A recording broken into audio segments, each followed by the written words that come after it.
Welcome to Court Helicopter Explainer. We have seen on TV, we have heard on radio, we have heard gossip, we have seen on the campaign trails. Everybody is talking about affordable housing. The president's pet topic, affordable housing. The Kenya Kwanza government is pushing hard for that project called affordable housing. The opposition is pushing hard, condemning the affordable housing. I'm asking you, do you know there is a law that deals with affordable housing? Yes, I want us to deal with the law. Let us forget what people are talking. Let us forget what the president is talking. Let us forget what the opposition is talking. Let us see what the law is all about. That is Affordable Housing Act, Cap 117A.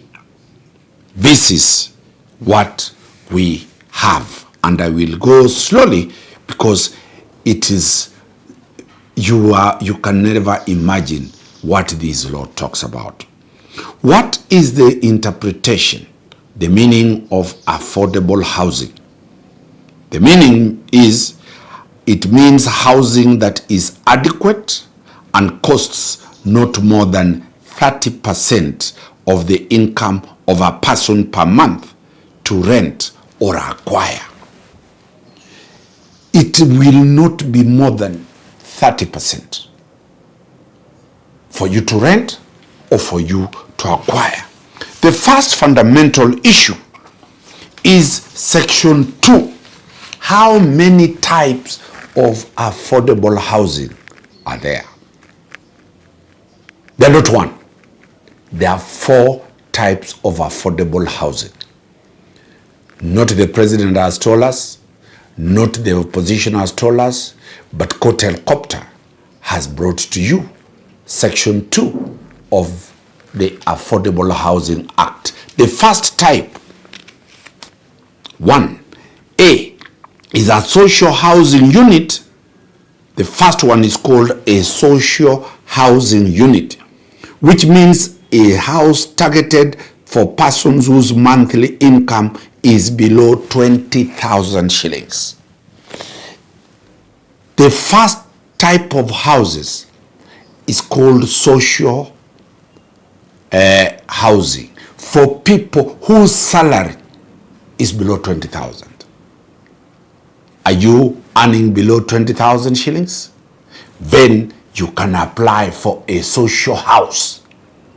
Omari, I'm told, cannot apply if my salary is 21,000 shillings. So anybody, and we are encouraging people to listen to the law. If your salary is below 20,000 shillings, you apply for the first house that is called a social housing unit. The second one, Section 2B, it is called an affordable housing unit. This is what everybody is talking about, affordable housing unit. Kenyans know about affordable housing unit. But what does the law say? It says it is a unit, it means a house targeted at a person whose monthly income is between 20,000 and 149,000 shillings only. For affordable housing, if your salary is above 20,000 shillings, but below 149,000 shillings, Vivian is telling me, why? I'm earning 150,000. Why not me? The low bazaar. So affordable housing, which we have heard everybody talking, is for people between 20,000 and 149,000. Let us go to the third housing. The third housing is called in Section 2C, affordable middle class housing unit. affordable middle class housing unit. This is the third type of houses. What does it mean? It means a middle to high income housing targeted at persons whose monthly income is over 149,000 shillings. If your salary is above your income, and this is not only salary, income is above 149,000 shillings, then you go for a third house called affordable middle class. 149, that is 150,000 upwards. Whether you are earning 10 million shillings per month, then you can apply for affordable housing unit. Now, there is thunder. What about the village? I want to build my house in Nyamira. You want to build your house in Makueni. Today, you are going for holiday over Easter. Do you want to build a house in the village? Do you know there is a rural house provided by affordable housing? Now, this is now, listen to it. 2D, rural affordable housing unit. Rural affordable housing unit. It is rural affordable housing unit. This is the one that I want us to deal with properly so that you understand what a rural affordable housing unit means, because this is where everybody wants to buy a house. What is a rural it is here. It is provided for in the rules in rule number 11. A person is eligible for a loan for development of a rural affordable housing unit if that person is a Kenyan, he's above 18 years, has not been allocated any other housing at the affordable housing, and has met the criteria that we have in regulation number 3.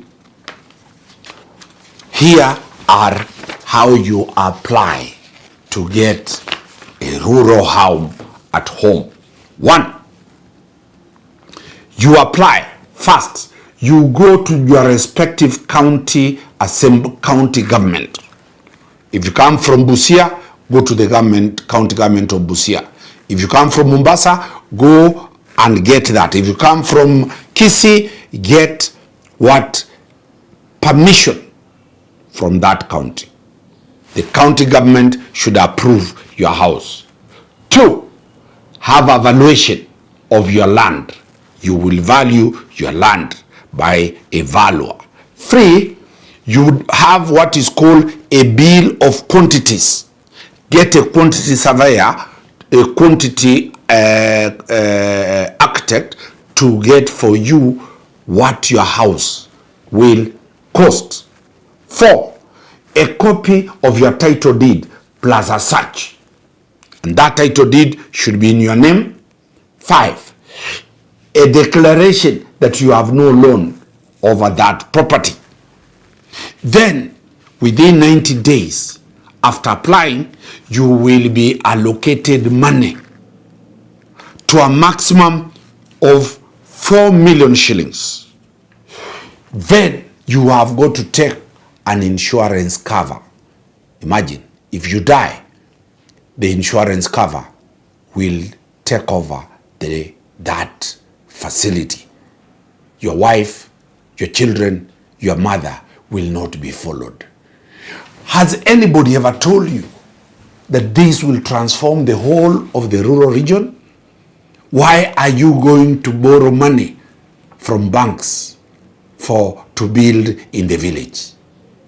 The village, now Court Helicopter News has brought to you good news that you can get affordable rural housing facility of up to 4 million shillings, you pay. What is the interest? The interest rates are simply interesting. Let me look at what the interest rate. The interest rate at the affordable housing. Number one, A, that is section 17, where the monthly income of the person allocated an affordable housing unit is less than 20,000 shillings, you will pay an interest of 3%.